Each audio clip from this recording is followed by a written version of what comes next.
बोलिए भारत माता की। जरा जोर से आवाज से आप कीजिए, नारा लगाइए। बोलिए भारत माता की, भारत माता की, छत्तीसगढ़ मातारी की, छत्तीसगढ़ मातारी की, छत्तीसगढ़ मातारी की।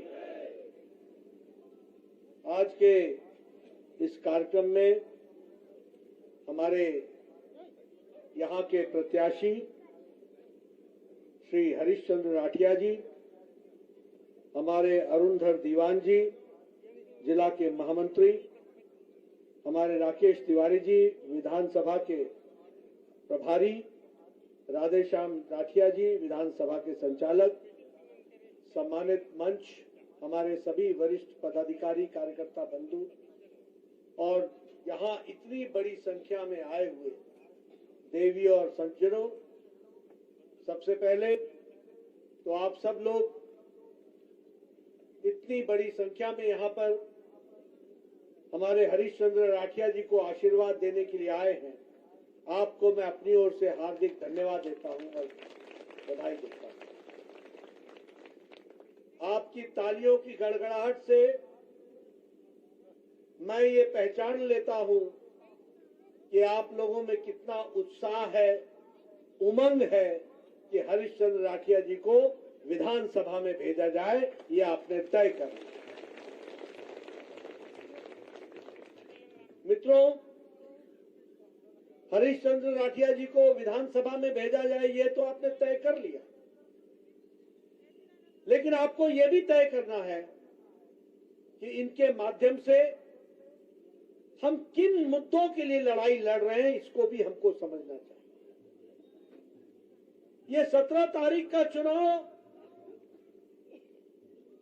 किस लिए है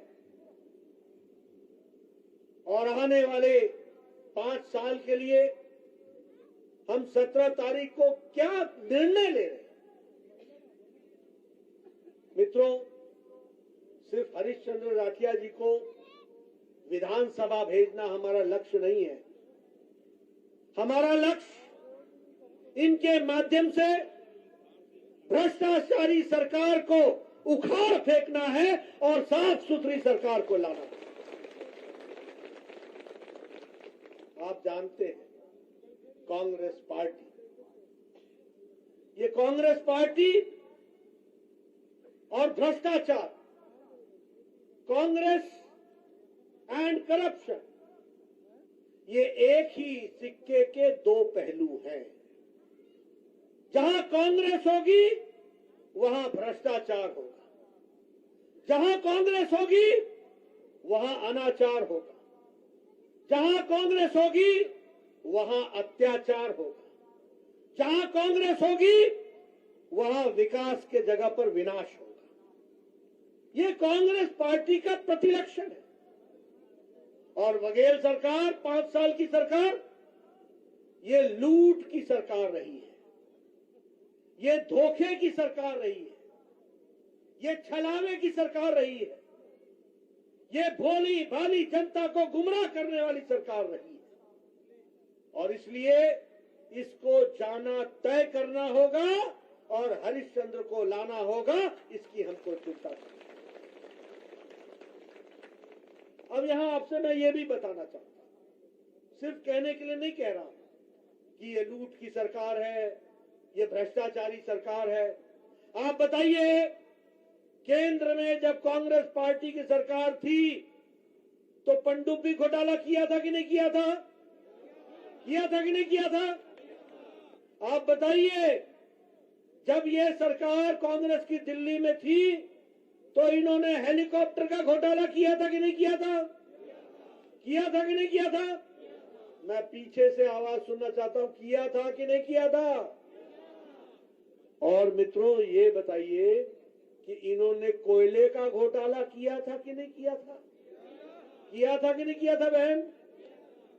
मतलब न नभ छोड़ा, न आकाश छोड़ा, न जल छोड़ा, न पाताल छोड़ा, तीनों लोक में भ्रष्टाचार किया ये कांग्रेस पार्टी ने कर दिया। मित्रों, अब मैं आपको सामने भूपेश बघेल जी की बात कर रहा था। बताओ, उन्होंने गंगा जल लेकर के कहा था कि नहीं कहा था बहनों कि मैं शराब बंद कर दूंगा? कहा था कि नहीं कहा था? गंगा जल हाथ में लिया था कि नहीं लिया था?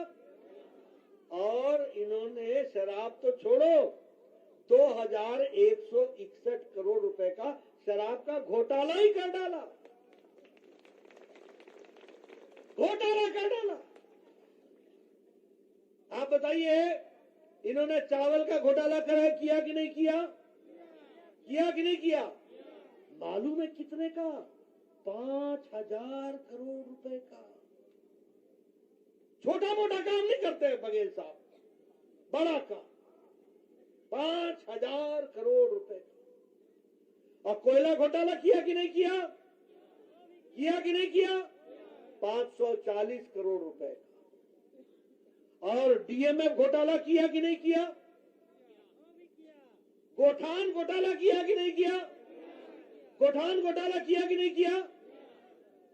और तो और छोड़ो, गाय के गोबर का घोटाला किया कि नहीं किया? ऐसा आदमी देखा जो गोबर का भी घोटाला करता हो? देखा किसी ने? ये भ्रष्टाचारी सरकार, इसको रहने देना है क्या? रहने देना है क्या? और अब तो इन्होंने सत्ता पाने के लिए सत्ता में भी घोटाला किया है, सट्टेबाजी भी की है। सत्ता में आने के लिए सट्टेबाजी का घोटाला। कितने का घोटाला है? 6,000 करोड़ रुपए का घोटाला। और एक आदमी है असीम दास, उसने बयान दिया है कि मैंने छत्तीसगढ़ के चुनाव के लिए भूपेश बघेल को 508 करोड़ रुपए दिए। ये भ्रष्टाचारी लोग आपकी सेवा करेंगे क्या? आपकी सेवा करेंगे क्या? इनको जाना है कि नहीं जाना है? और एक बात और बताओ, ये धोखे की सरकार है कि नहीं है? देखिए, मैं पूछना चाहता हूं, आपका बिजली का बिल आधा हुआ क्या? बिजली का बिल आधा हुआ क्या? बघेल ने बोला था कि नहीं बोला था कि बिजली का बिल आधा कर देंगे? हुआ क्या?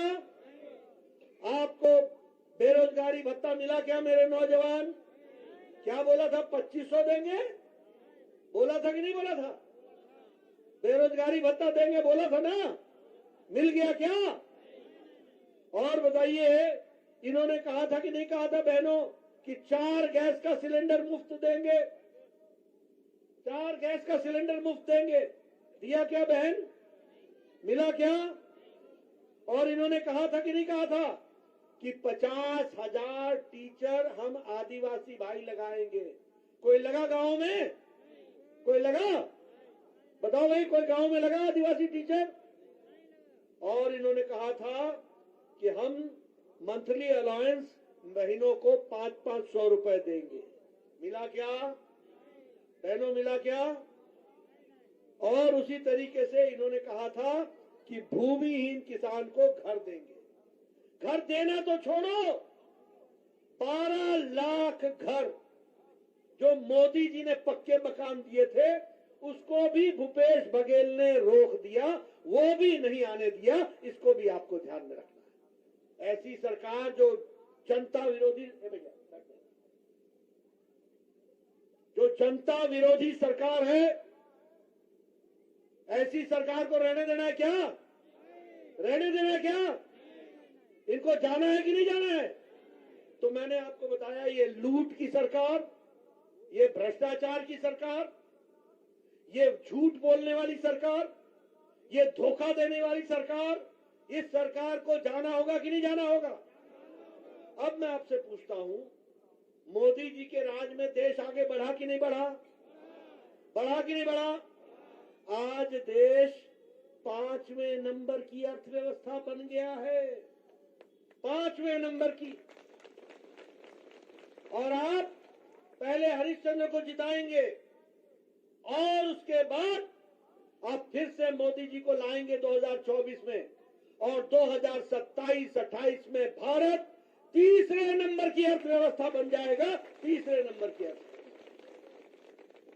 अब आप बताइए, दवाई में हम आज 138 गुना बढ़ गए हैं दुनिया को बेचने में। सबसे सस्ती दवा और सबसे अच्छी दवा आज भारत बना रहा है। 90,000 करोड़ रुपए की दवाइयां बेच रहा है। और उसी तरीके से पेट्रोकेमिकल्स में हम 106% आगे बढ़ गए हैं। हम इस्पात में दूसरे नंबर का प्रोडक्शन कर रहे हैं। आयरन में हम दूसरे नंबर पर खड़े हैं। और ऑटोमोबाइल, ये जो गाड़ियां आप देखते हैं, इसमें हम तीसरे नंबर की मार्केट बन गए हैं। तीसरे नंबर की मार्केट बन गए। यह है भारत की प्रगति। और आप बताइए, ये प्रधानमंत्री जी ने 80 करोड़ की जनता को 5 किलो गेहूं देने का तय किया कि नहीं किया? और 5 किलो चावल देने का तय किया कि नहीं किया? 1 किलो दाल देने का तय किया कि नहीं किया? अभी 2 दिन पहले उन्होंने घोषणा की कि नहीं कि अगले 5 साल तक ये प्रधानमंत्री गरीब कल्याण अन्न योजना मिलता रहेगा।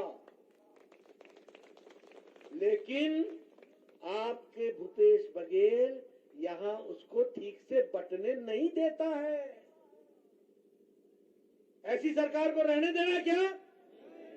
अब आपने ऊपर मोदी जी और यहां हरिश्चंद्र, सीधा अनाज आप तक पहुंचे और ढंग से पहुंचे, इसकी आपको व्यवस्था करनी पड़ेगी। उसी तरीके से प्रधानमंत्री किसान सम्मान निधि 30 लाख लोगों को, ये पीएम साहब सीधे 30 लाख किसानों के खाते में 2-2 हजार रुपए हर चौथे महीने डाल रहे हैं कि नहीं डाल रहे हैं? डाल रहे हैं ना, हर चौथे महीने। आज 12 करोड़ किसानों को किसान सम्मान निधि में मिल रहा है। प्रधानमंत्री आवास योजना हमने तय किया है। आप हरिश्चंद्र को भेजेंगे, हमारी सरकार बनेगी, पहली कैबिनेट में हम तय करेंगे कि छत्तीसगढ़ में 18 लाख पक्के मकान बना करके दिए जाए। लेकिन ये भी याद रखो कि मोदी जी ने आपको 14 लाख मकान भेजे थे और 12 लाख मकान भूपेश बघेल ने बनने नहीं दिए। बीच में रोड़ा रहा। मैं ठीक बोल रहा हूं कि नहीं बोल रहा हूं? 12 लाख मकान वापस हुए। ऐसी सरकार रहने देनी है क्या? इसलिए उनको भेजना जरूरी है, हरिश्चंद्र को लाना जरूरी है। अब मैं आपको बताता हूं, आयुष्मान भारत, हम लगभग 1 करोड़ 80 लाख को छत्तीसगढ़ में, और 1 करोड़ 80 लाख कौन है?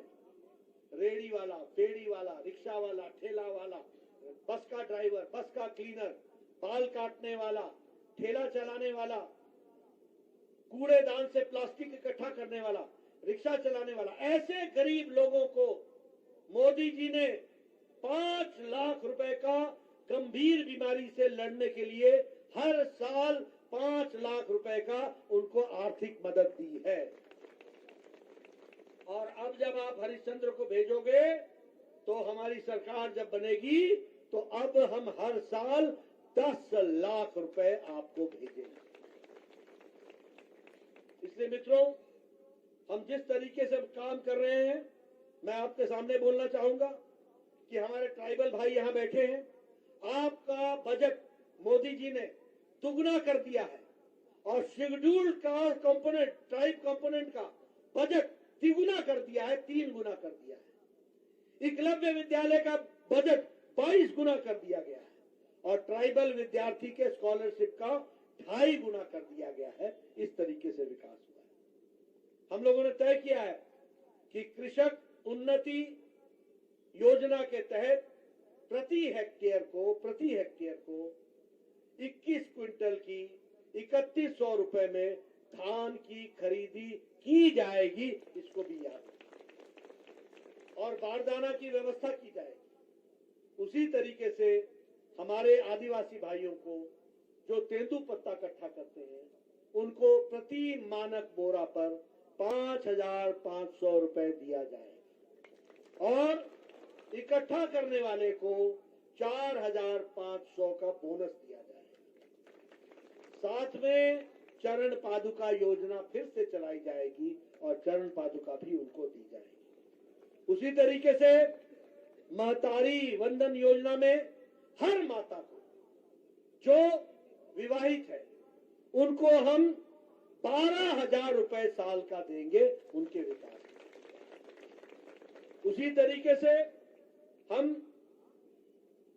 1 लाख नौजवान, सुन लें, 2 चीजें करेंगे। एक तो पब्लिक सर्विस कमीशन को हम पारदर्शी बनाएंगे और जिन्होंने भ्रष्टाचार किया है उनको जेल के पीछे डालेंगे, और 1 लाख सरकारी नौकरी 5 साल के अंदर लगाएंगे। हमारे नौजवानों को 1 लाख लेंगे। और उसी तरीके से जैसा मैंने कहा 18 लाख घर हम लेंगे। उसी तरीके से जो भूमिहीन किसान है उसको साल का 10,000 रुपए देने की हम व्यवस्था करेंगे। यहां ये भी हम बताना चाहेंगे कि बीपीएल के जो गरीबी की रेखा से नीचे के बच्चे बच्चियां हैं उनको हम 1.5 लाख रुपए का आश्वासन प्रमाण पत्र देंगे और उनके 1.5 लाख रुपए उनके खाते में होगा। इस बात को भी हमको याद रखना है। और इसी तरीके से एलपीजी का गैस का सिलेंडर अब आपको 500 रुपए में देंगे, ये भी हम देंगे। अब मैं ये भी आपको बताना चाहता हूं, जब मैं यहां पर आया कि जब मैं हरीश राठिया जी की स्कीम की बात कर रहा हूं तो ये भी बताना चाहूंगा कि नेशनल हेल्थ मिशन में आपके क्षेत्र को 300 करोड़ रुपए मोदी जी ने सिर्फ स्वास्थ्य के लिए भेजा है। धर्मजयगढ़ के कॉलेज को बनाने के लिए, नई बिल्डिंग के लिए, उसके लिए भी पैसा भेजा था। उसी तरीके से हमारे घरघोड़ा कॉलेज के लिए भी भाजपा सरकार ने इसको खोला था। और उसी तरीके से धर्मजयगढ़ के 82 गांव में मोदी सरकार द्वारा एकलव्य स्कूल भी खोला गया है। और इसी तरीके से हर दृष्टि से आगे बढ़ने का काम किया गया है। हमारे हरीशचंद्र राठी जी ये पहले वार्ड में, पंचायत में भी रहे, ब्लॉक में भी रहे, जिला परिषद में भी रहे और विधानसभा की ओर जा रहे।